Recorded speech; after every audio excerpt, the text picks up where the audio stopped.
Hey guys, you're on the line with Dave. Hello. Hello. Hello. Good morning. Hi, Good Dave. morning. How are you? Good. How are you guys? Fantastic. Good. Dave, wow. The man, the myth, the legend. We are so honored to be sitting down with you right now. Oh man, thank you so much. It's nice to talk to you guys. Yeah, absolutely. We are so pumped. Cleveland is so pumped for your show Monday, August 10th, just around the corner. You're coming to Huntington Bank Field, celebrating your favorite toy on the Take Cover tour. You've been all over the world already, but you're kicking off the American leg in Detroit. Before you make your way here, what are you most excited about for this North American leg? I mean, every show, honestly, still is like the greatest 3 hours of the day. You know, we just did a run through Europe where we went from Norway to Sweden to Holland to Poland to Germany to blah blah blah, and just getting up there on stage with the guys on this like giant stage that we have now, it's crazy. Like the lights are nuts and the stage is huge, and I'm running my ass off from one side to the next for 3 hours. And it's exhausting and it's awesome, and the crowds are huge and it's super fun. But it's like but you wake up in the morning and you're like, oh my God, I get to do that again tomorrow. This is going to be amazing, and it's great. And then we're on tour with Queens of the Stone Age, who we've been best friends with for decades, and Mannequin Pussies Out, they're a great band. And it's like you wake up in the morning and you're like, okay, I cannot wait to do this again. And an hour before the show, we're all backstage and we're giddy and we're excited and we're drinking beers and writing the set list and can't wait. And then afterwards, we come back to the room 3 hours later, we just collapse and eat the pizza. And it's like, it's the best thing in the world. So I look forward to every single show. That's More fantastic. so than I ever have. I'm really grateful. It's so awesome. To me, it sounds like a bunch of friends hanging out like every morning is Christmas morning, and that's fantastic. It's absolutely true. I swear. I mean, I don't really know how other bands work. I've been in a couple other bands, and every band is different.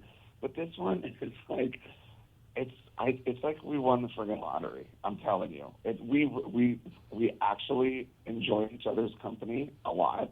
Like last night, we played Detroit last night. It was a killer show, huge audience, and tons of sing-alongs. It was super fun. And we get on the bus, and it was me and Pat. And I said, Pat, we were going to watch that movie Speed with Keanu Reeves. I've never seen it. And Pat's like, hey, Pat, you want to drink some champagne? And he goes, well, I've already been a little bit overserved because it's my birthday. And I was like, what? What? It's his birthday? I didn't even know. I've known him for like 35 years. I was like, wait, what?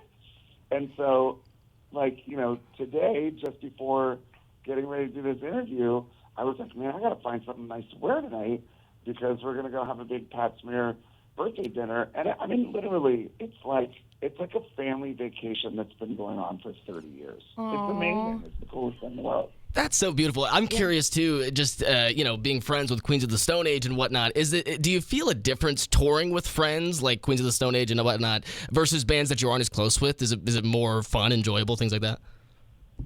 Yeah, we wake up in the morning and text each other, how was your show? Was your show good? And, yeah, we need to work on this and blah, blah, blah. And I'm like, well, I'm going to rent a car. If you want to go shopping, let's go to a cafe and get a drink or whatever. And it sounds kind of pedestrian, sort of not very rock and roll, but it's true. And when it's someone like, Josh, I've played with Josh over the years, and I played with him in Queens of the Stone Age. We had a band named Crooked Vultures. Beyond that, we have a huge circle of mutual friends, and it really is like a community. So, yeah, it's great when you go out on the road, because also it's like a traveling circus in a way. You're going to all these weird places and doing this weird thing in front of a bunch of weird people, and it's like, you're like, okay, so you kind of like gather together in this little tribe, and it's awesome. It's great. Well, speaking of a family vacation that you kind of referenced, or a traveling circus, you're coming, back to your home state. We are both born and raised Ohio. We know all that baggage that comes with that. Being from Ohio, and I want to know. We love our state so much, and we have so much state pride. What are you excited for coming back for this Cleveland show, Northeast Ohio show? I'm always excited to come back to Ohio because I still have family there.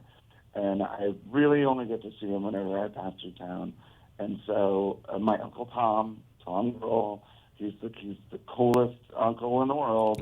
And I get to see him when I get into town, and he'll be at the show. But yeah, I mean, I was born in Warren. You know what's so crazy? The other day, I was last week, I took my kids to the water park. We were out on this beach vacation, and they're like on water slides and doing all this stuff. And I was walking back to like my little chair where I was sitting, and this woman says, "Hey Dave, my grandmother worked with your grandmother, or they were friends." And I'm like, "Wait, what?" And she said, "Yeah, Ruth Grohl." She said, my grandmother, I think her name was Dottie Thompson. She said they were friends. I'm like, no, wait, like in Niles? Because that's where my grandmother lived. She said, yeah. And then she says, and I'm pretty sure that my grandfather delivered you. Stop. She said, were you born in Warren at the hospital? I said, yeah. She said, what year? I said, 1969. And she said, well, I'm not sure. My grandfather might have been retired at that point or whatever. But I was like, oh, my God, it's such a small world. And whenever I come back to Ohio, it's like I kind of feel it, Yeah. Like I remember all of the addresses of the houses where I lived. I remember where my grandparents lived. And I love just getting out in the car and driving around and hunting down all those spots. Like, it really feels, it feels good. It feels like home, like a home away from home for sure. Yeah, that is the most Ohio story, to be on a beach somewhere so far away from Ohio and meeting another Ohioan. Like, that happens all the time. And I love that you had that little bit of Warren, reminding you of Warren when you were out there. That's so cool. 100%. Yeah, I can't wait to come back. I love coming back. Plus, I love the food. I mean, here's the thing. Like, my mother and father both grew up there, and like the Italian food that they made was legit. My mother's, they both grew up like Niles and Youngstown. My mother was such an amazing cook. She could make like a smorgasbord on like a $8 budget, like just Midwest, perfect, delicious home cooked food, and I love it. And so whenever I come back, I kind of sort of eat my way through Ohio. Oh, we can't wait to have you. I do want to switch gears just away from this show and back to family. Your daughter Violet is having such a moment. I want to ask what that's like for you to witness her making a name for herself in this industry. I gotta be honest. I knew it when she was 4 years old. Oh, wow. I knew it when she was still in a car seat, because when she would sit in a car seat and sing along to like Amy Winehouse or something, she would nail the pitch and inflection and all the trill, everything. She would nail it, and I'm like, oh my God, she has the ear. Like, she can decipher really specific sonic nuance. And so as she grew up, she was singing more and more. She was singing in school. We would sing at like school functions together and stuff like that.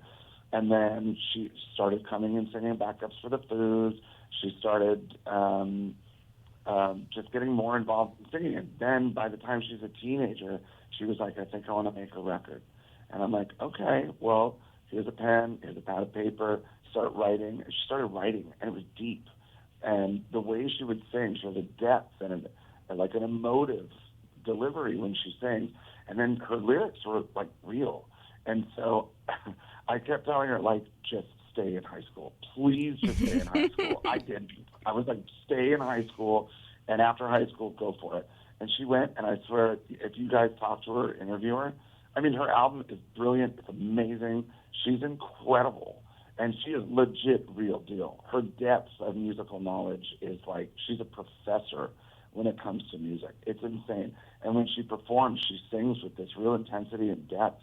But she made that record, I swear, She made that record in it was 18 days. It was not a lot of fun.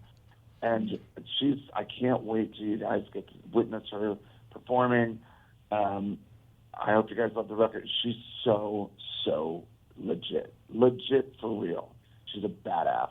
Yeah, we're loving her record. Our listeners are loving her record and your music as well. And we are excited for when the Foo Fighters Violet Grohl World Tour rolls around into Cleveland next. Well, I'll tell you something she said to me. I don't know, maybe 5, 6, 8 years ago. We were at home and we were talking about singing, and this is her quote, and she was right. She said, "Dad, you're not even the best singer in this family." It's a bold thing to say. Yeah, the only person in the world who could tell you that is, in fact, your daughter. So. Oh, no, I've had other people say that too. But coming from her, I was like, you know what? You are absolutely right, and I am so proud of you. Oh, that's so special. Well, until we await the Family World Tour, we are so excited to have the Foo Fighters in town this coming Monday at Huntington Bank Field. Dave, I know we have to wrap this up, so I want to ask, what can fans get excited for? What do you want our listeners to know about this upcoming show? I mean, honestly, it's becoming more and more of a challenge to write these set lists because you just don't want to leave anything out, but you can't put everything in. And so it's like, okay, we have a new record, and then there's 31 years of other songs. There's 150 songs, and it's like, okay, you want to keep the audience charged up with Best of You. You want and Everlong and Learn to Fly and Pretender and My Hero and stuff like that. But at the same time, it's like, man, I want to blast it with some of these crazy deep cuts where I'm just screaming my ass off. And then you're like, okay, and then you make a list and you're like, that's over 3 hours. And we're like, oh, God, we only have 3 hours. And so I'm looking at the clock the whole show, like, man, we got to squeeze this in. And we barely stop in between songs. We don't stop for the first 10 songs or something. We're just blasting as hard as we can. And then we take a deep breath and say hello, and then we blast some more. And it's basically like we're going out there and giving you guys all that we can give you for 3 hours as hard as we can. I'm screaming bloody murder, running all over the place for 3 hours, and I love it. It feels great. And you walk off stage and you're like, I can't wait to come back.